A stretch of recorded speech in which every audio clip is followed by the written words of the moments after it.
Hi, Sandra. How are you doing? Hi, Sean. I'm doing well. How are you? I'm Nice to very have well. coffee with you again today. And I've got mine this afternoon, and you're in the morning. All good. Excellent. So this is the first little bit of our, should we say, regular chat, vlogs, blogs, whatever you want to call it. Exactly. And I thought of a little natty name for this, Ooh, what are we calling it? Sticking Points. Love that. There we Sticking are. points is perfect. So I'm Sean from Drytac, and I've got my lovely friend here, Sandra from ND, and we just thought we'd do a little chat to all you printing people out there about our findings, bits and pieces we know, and then maybe our little nuggets that will take a few minutes to chat about may help somebody. So that was our kind of idea, eh, Sandra? Yeah, that sounds great to me. We need to help as many people as we can. So hopefully, with over our years of experience, there's a few little pieces that can help many people out there.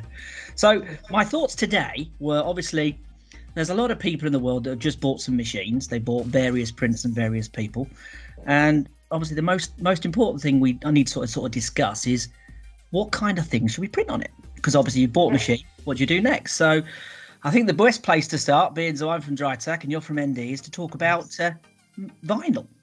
Sticky bits. Sticky bits, yes. So vinyl is one of the most popular materials that is printed on in the UK and probably the rest of the world, to be fair. I'd imagine you'll agree with me in Canada.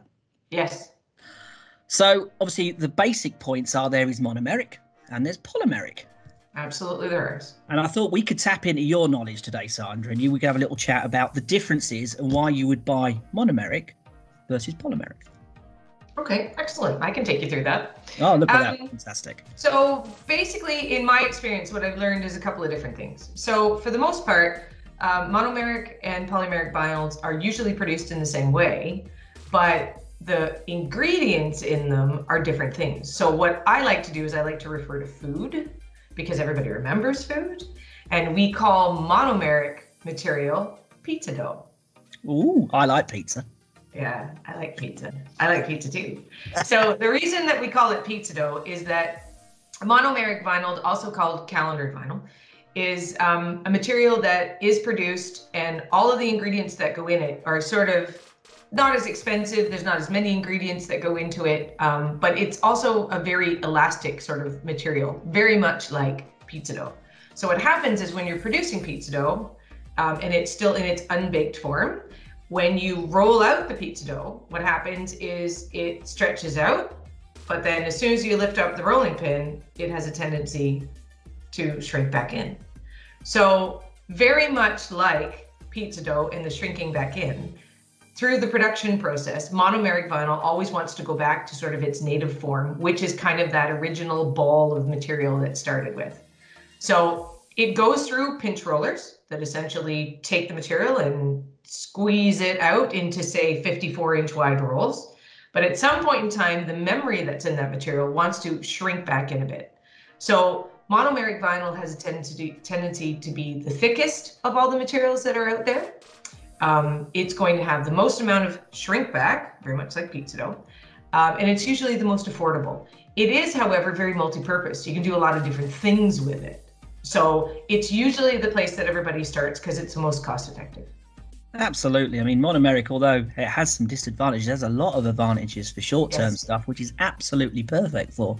And again, it gives lots of opportunities for customers to use a very cost-effective material to make a whole range of different products, which is perfect for many people, and works on all kinds of different printers, from eco-solvent printers to latex printers, and even UV. So no matter what machine you've got, you can always use a roll of monomeric and make some cost-effective signage. 100%, 100%. And then on the opposite side of that, you've got polymeric vinyl. So polymeric vinyl, again, is produced in the same way. It's going to go through the pinch rollers to sort of stretch it out to the 54-inch size or whatever size you're manufacturing. But the ingredients that are in that pizza dough are kind of like gourmet. You've got gourmet pizza dough, right? So this isn't your frozen box pizza. This is going to be your made in the true Italian pizzeria type pizza. Stone-baked pizza. Exactly. You're making me hungry, Sandra. So polymeric vinyl is only really going to shrink a very, very small percentage in comparison to what monomeric would. And the real difference with that is where you can stick that material. So polymeric is going to usually have a longer lifespan it's going to be a thinner product for the most part, and it's going to be a little bit more expensive. Yeah, and I think the other thing important to cover is all of these monomeric and polymeric is available in a gloss white and matte white, and also clears as well. So there's quite a lot of different opportunities, although they're not just white, so they're printable. Well, I think we've covered quite a bit today on our first go. Well, that does explain to everybody why there's so many different types, because when you start to see listings, it can be a little overwhelming. But once you start to understand what makes the products do what they do, it's a little bit more. And that's kind of key for choosing the right product for your application and what you're trying to achieve. And then making sure you select the right product for your customers depending on the application. So I think in our next little chat, we'll probably talk about adhesives and what adhesives you use on the back of those materials for the best applications. But again, we're keeping it short and sweet because we can have a tendency to go off. So it might as well make sure everybody has a little bit of time to get a little bit of knowledge. Well, thanks today. It's great catching up with you as always. Very nice to see you. And I'll look forward to seeing you again soon. Take care. Ciao, ciao. Take care. See you soon. Bye-bye.